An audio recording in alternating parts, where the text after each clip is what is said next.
Lionel Messi sumbang gelar juara pertama di Inter Miami. Nashville SC dan Inter Miami bertarung di panggung finalis Cup 2023. Duel di Goodis Park ini berkesudahan imbang 1-1 di waktu normal. Messi membuka keunggulan Inter Miami lewat tembakan kaki kiri khasnya dari luar kotak penalti di menit ke-23. Namun Nashville bisa membalas melalui gol dari Vava Pekel di menit ke-57. Namun Lionel Messi dan kawan-kawan akhirnya keluar sebagai juara usai menang adu penalti 10-9. Sebelum ini mereka tak pernah juara di ajang apapun, dan kemenangan atas Nashville di finalis Cup 2023 ini menandai kesuksesan Inter Miami meraih trofi pertama mereka. Manchester United pertimbangkan merekrut Jonny Evans. Manchester United sedang mempertimbangkan untuk bisa merekrut Jonny Evans. Hal itu atas permintaan langsung dari sang manajer Erik ten Hag. Dilansir dari Daily Mail, manajer Erik ten Hag rupanya kepincut dengan Jonny Evans. Ten Hag mau bek tengah berusia 35 tahun itu tetap bertahan lebih lama. Jonny Evans bukanlah sosok asing di Old Trafford. Evans merupakan jebolan akademi Manchester United di tahun 2004.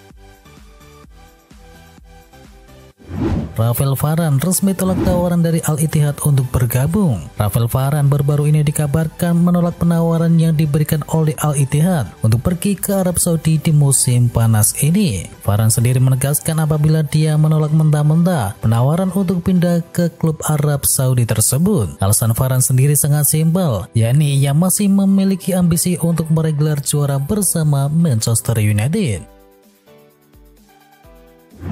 Philippe Coutinho buka peluang untuk pindah ke Qatar. Philippe Coutinho memiliki peluang untuk meninggalkan Aston Villa di musim panas ini setelah ada ketertarikan dari klub Turki, Arab Saudi, dan juga Qatar. Pemain berusia 31 tahun itu telah dikaitkan dengan kepindahannya dari Villa Park di musim panas ini, di mana tim asal Turki yakni Besiktas dan juga Al Ettifaq dari Arab Saudi telah dikaitkan dengan nama pemain asal Brasil tersebut. Namun sekarang tampaknya kepindahan ke Qatar adalah yang paling mungkin. Pakar transfer Fabrizio Romano mengatakan klub Qatar akan bersikeras untuk bisa mendatangkan Philippe Coutinho dari Aston Villa. Laporan terakhir menunjukkan bahwa klub yang tertarik dengan Coutinho adalah Al Duhail yang berbasis di kota Doha. Al Hilal rogoh kocek 835 miliar rupiah untuk datangkan Aleksandar Mitrovic. Al Hilal resmi mendatangkan penyerang Fulham yakni Aleksandar Mitrovic. Kabarnya Fulham sudah menyetujui penawaran dari Liga Arab Saudi tersebut untuk Aleksandar Mitrovic senilai 50 juta euro atau sekitar 835 miliar rupiah. Itu berarti Aleksandar Mitrovic akan jadi pemain termahal keempat yang didatangkan oleh Al Hilal sejauh bursa transfer musim panas ini. Striker berkebangsaan Serbia ini akan menandatangani kontrak bersama Al Hilal berdurasi 3 tahun hingga Juni 2026.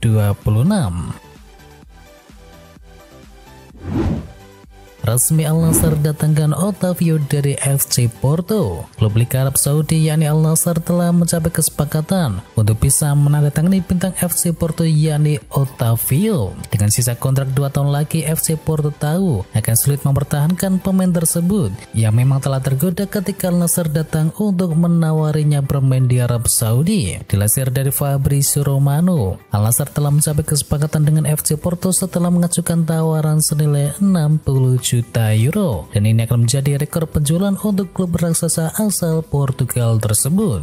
Menurut laporan dari Sport Arab Saudi, Otavio telah menandatangani kontrak 3 tahun dengan Al Nassr yang akan membuatnya mendapatkan gaji sebesar 15 juta euro per musim. Bayern Munchen dan Manchester United ramaikan perburuan Marco Verratti. Masa depan Marco Verratti kembali hangat diperbincangkan. Begitu namanya tak masuk ke dalam skuad PSG Congratulus pada pekan kedua Ligue 1. Absennya sang pemain dipercaya mengindikasikan bahwa keinginan Les Parisiens untuk melepas Verratti di musim panas ini. Bayern Munchen dan juga Manchester United ikut meramaikan perburuan bintang PSG tersebut di usianya yang sudah menyentuh kepala 3. Kemampuan Verratti dipercaya masih mumpuni untuk bisa bermain di Liga top Eropa. Tentunya menerima tawaran dari Manchester United atau Bayern Munchen membuat Verratti masih bisa bermain di level sepak bola tertinggi. Chelsea resmi lepas Hakim Ziyech ke Galatasaray. Chelsea masih lanjut untuk cuci gudang pada bursa transfer musim panas ini. Kali ini Chelsea mengkonfirmasi telah melepas Hakim Ziyech ke Galatasaray. Chelsea mengumumkan transfer Ziyech ke Galatasaray pada Minggu pagi. Ziyech dilepas ke klub Turki tersebut dengan status pinjaman selama 1 tahun. Sementara itu Galatasaray juga sudah memperkenalkan Ziyech di hadapan para supporternya. Pemain 30 tahun tersebut hadir ketika Galatasaray menjamu Trabzonspor di lanjutan Liga Turki. Chelsea dianggap melakukan perjudian di bursa transfer. Belanja besar-besaran tebus dibawa ke pemimpinan Todd Boehly terus berlanjut di musim panas ini, dengan klub kini menginvestasikan hampir 400 juta pound sterling. Namun Graham Souness mengatakan Chelsea telah berjudi dengan potensi dengan menghabiskan 115 juta pound untuk bisa mendatangkan Caicedo, dan ia juga memiliki perasaan yang sama tentang langkah mereka mendatangkan Romeo Lavia dan juga Nicholas Jackson. Souness beranggapan membeli pemain-pemain muda karena mereka akan menjadi lebih baik di suatu hari nanti adalah sebuah tindakan yang sangat spekulatif. Chelsea ramaikan perburuan Folarin Balogun. Terbaru Chelsea dikabarkan ingin memboyong striker muda Arsenal tersebut. Balogun saat ini berada di ambang pintu keluar Emirates Stadium. Sang striker dikabarkan ingin meninggalkan Arsenal setelah ia tak diberi jaminan jam bermain oleh Mikel Arteta. Sky Sport melaporkan Arsenal dikabarkan membandrol harga sekitar 40 juta pound untuk jasa sang pemain karena mereka menilai sang striker punya potensi yang besar untuk menjadi pemain top di masa depan. Chelsea butuh kiper baru. Mauricio Pochettino merombak sektor penjaga gawang di musim ini. Setelah mendatangkan Robert Sanchez, bukan tidak mungkin Pochettino akan mendatangkan satu kiper lagi. Setelah Kepa dan Mendy pergi, Sanchez otomatis menjadi kiper utama di Chelsea, dan pemain 25 tahun itu akan diplot sebagai pilihan pertama untuk berada di mistar gawang The Blues. Masalahnya Sanchez tidak punya pesaing yang kompetitif. Marcus Bettinelli sebagai pesaing levelnya belum teruji. Begitu juga dengan kiper muda jebolan akademi. Oleh karena itu Chelsea dikabarkan butuh kiper yang baru.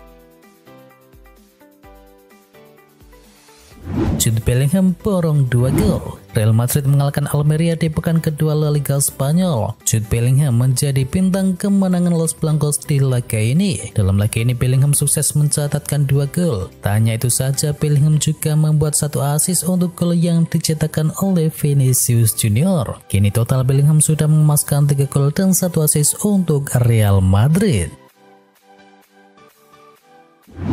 Luis Diaz jadi man of the match Liverpool versus Bournemouth. Luis Diaz terpilih menjadi man of the match pertandingan Liverpool versus Bournemouth. Sang winger jadi salah satu pembeda bagi The Reds di laga ini. Di laga ini Liverpool berhasil keluar sebagai pemenang pertandingan. Tim asal Merseyside itu mengalahkan sang tamu dengan skor akhir 3-1. Terpilihnya Diaz menjadi man of the match di laga ini karena ia menjadi salah satu pencetak gol di laga tersebut. Sedangkan untuk 2 gol lainnya dicetakkan oleh Mohamed Salah dan juga Diogo Jota. Luis Diaz menjadi pencetak gol pertama Liverpool di laga ini. Usai kebobolan gol cepat, Liverpool kemudian membalas lewat gol dari Luis Diaz.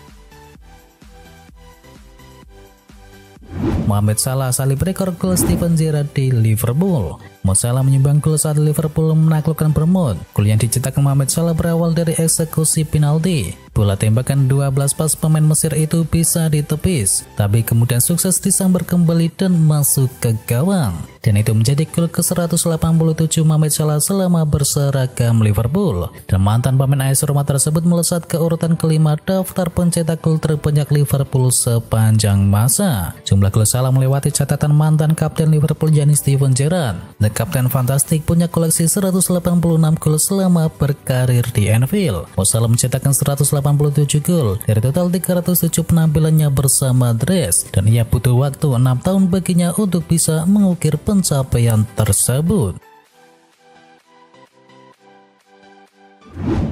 Tottenham kalahkan Manchester United. Tottenham sukses mengandaskan Manchester United dengan skor 2-0 dalam laga pekan kedua Premier League. 2 gol kemenangan Spurs atas Manchester United seluruhnya tercipta di babak yang kedua, masing-masing lewat aksi dari Pape Sarr dan juga Ben Davies. Berkat hasil ini, Tottenham untuk sementara menduduki peringkat keempat di tabel klasemen dengan koleksi 4 poin. Di sisi lain, Manchester United menempati posisi ke-10 dengan torehan 3 poin. poin. Erik ten Hag sesali kegagalan Manchester United cetakkan gol. Manajer Manchester United Erik ten Hag menyesali kegagalan timnya mencetakkan gol saat berhadapan dengan Tottenham Hotspur, padahal mereka memiliki sejumlah peluang. Ten Hag menilai timnya sudah bermain bagus dan menciptakan peluang saat berhadapan dengan Spurs. Ten Hag menilai timnya sudah bermain bagus dan menciptakan peluang saat berhadapan dengan Tottenham. Sayangnya mereka gagal menjebol gawang lawan sehingga menderita kekalahan.